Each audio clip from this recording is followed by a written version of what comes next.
Hello everyone. तो हम इस वीडियो में गाउट पढ़ेंगे।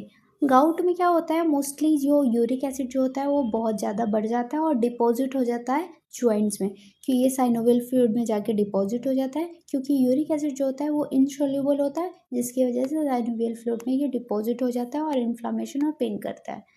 अब मान लो कोई पेशेंट आपके पास आता है और इसको वो बोल रहा है कि इसको जॉइंट पेन है और इन्फ्लामेशन हो रहा है, तो हम उसको कौन-सी दवा देते हैं, एनएसएआईडी दे देते हैं। जैसे पैरासिटामोल दे देते हैं, डाइक्लोफिनेक दे देते हैं, एस्पिरिन दे सकते हैं। एनएसएआईडी इसको ड्रग ऑफ चॉइस मानते हैं, लेकिन याद ये रहे कि पैरासिटामोल जो होता है वो इन्फ्लामेशन को कम नहीं करता, लेकिन हम एनएसएआईडी में एक्यूट गाउट में इसे देते हैं।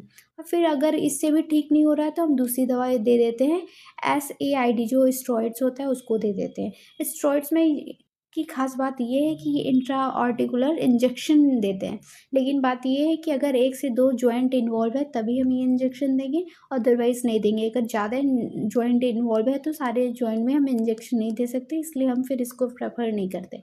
मान लो ये दोनों दवा दे दिए बट फिर भी ठीक नहीं हो रहा है, तो हम तीसरी एक दवा देते हैं, कॉल्चिसिन। कॉल्चिसिन से 100% रिलीफ हो जाता है, बट इसको हम यूजुअली प्रेफर नहीं करते हैं, क्योंकि ये इसके कुछ साइड इफ़ेक्ट्स होते हैं, जैसे इंजेक्टेबल डायरिया हो जाता है और मायोपैथी जैसी बीमारी हो जाती है, इसलिए हम कॉल्चिसिन को प्रेफर नहीं करते। लेकिन अगर कोई पेशेंट को कॉल्चिसिन दिया और फिर भी उसको ठीक नहीं हुआ, तो हम इसको ये भी बोल सकते हैं कि इसको गाउट नहीं है, इसको कोई और प्रॉब्लम है। तो कॉल्चिसिन जो होता है वो 100% श्योरिटी होती है कि गाउट ठीक कर देगा। अब हम देखते हैं कि कॉल्चिसिन जो होता है वो वर्क कैसे करता है। ये हमारा हो गया जॉइंट्स। इस ये जॉइंट्स होता है और इसमें क्या होता है, साइनोवियल फ्लूइड्स होते हैं। साइनोवियल फ्लूइड्स में जब जॉइंट्स की परमेबिलिटी बढ़ जाती है तो यूरिक एसिड जो होता है इसमें इंटर कर जाता है और साइनोवियल फ्लूइड के जो सेल्स होते हैं इसको इनगल्फ कर लेते हैं। और इनगल्फ करते हैं तो इससे एक ग्लाइकोप्रोटीन का सिक्रेशन होता है, और ग्लाइकोप्रोटीन जो होता है वो न्यूट्रोफिल्स को अट्रैक्ट कर लेता है।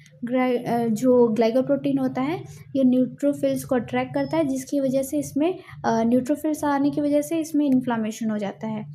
तो कॉल्चिसिन जो होता है वो ग्लाइकोप्रोटीन को इनहिबिट कर देता है, जिसकी वजह से न्यूट्रोफिल्स अंदर नहीं आते और फिर इसमें इन्फ्लामेशन और पेन नहीं होगा।